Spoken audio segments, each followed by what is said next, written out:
I'm a community pharmacist. I'm involved day to day in the running of the business. I'm also predominantly in the dispensary, dispensing to my customers, giving counselling and advice and dealing with minor ailments and general information about drugs. Codeine is an addictive substance. People don't understand the actual addictive qualities of it. It's easy to put in a tablet form or a solid form, capsule form. The increased use in opiates as a part of over-the-counter therapy in conjunction with, say, paracetamol and ibuprofen or in cough mixtures has become more prevalent, and that's undeniably so.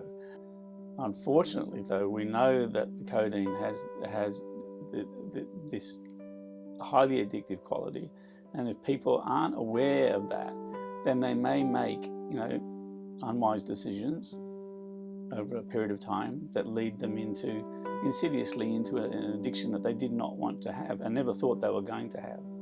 You can get a feel that people are beginning to have trouble with the substance. When that happens, then you have to take a therapeutic privilege and explain to them that you think that's the case, that you think that they're overusing the medication, and counsel them against that. People think that because it's advertised, it's sold over the counter, that it obviously can't do you any harm. Well, it can.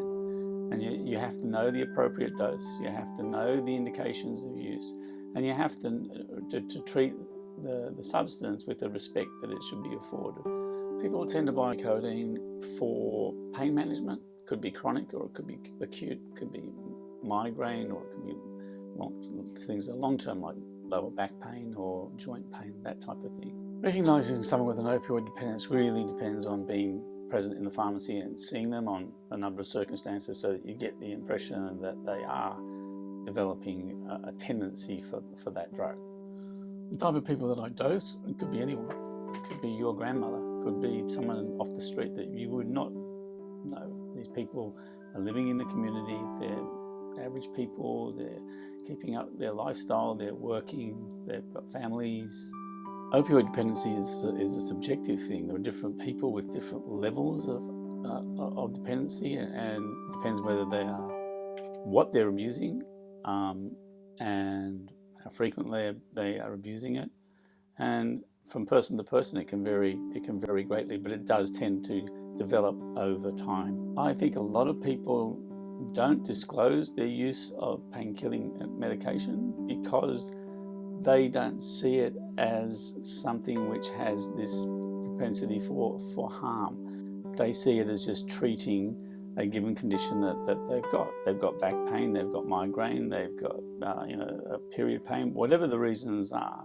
They are just treating themselves, and as far as they're concerned, they don't necessarily have to involve anybody else in that process. Pharmacists are both professionally and ethically obliged to monitor the sale of over-the-counter codeine. Generally at the point of sale, the pharmacist is engaged either himself or herself directly, and the general terms of the purchase and what it's needed for and what they're trying to treat. I believe people who are living with an opiate dependency would be best placed to have their opiate substitution therapy dispensed to them at a pharmacy in their local community by a person who treats them with mutual respect and in an environment which is conducive to them to attend, rather than going to clinics where there would be people who may have, for lifestyle choices, become dependent on opiates through illicit drug practice. Currently, opiate substitution therapy, it's like a sublingual wafer, or there's an oral liquid that can be given. Generally, they're given on a daily basis. The person can either attend the pharmacy on a daily basis, or they might attend on a weekly or fortnightly basis and be given takeaway doses. A person who wants to become a part of our program, opiate substitution program, would have to be referred to us by a clinic or by a doctor in private practice who's authorised to write prescriptions for the opiates and the opiate substitution therapy.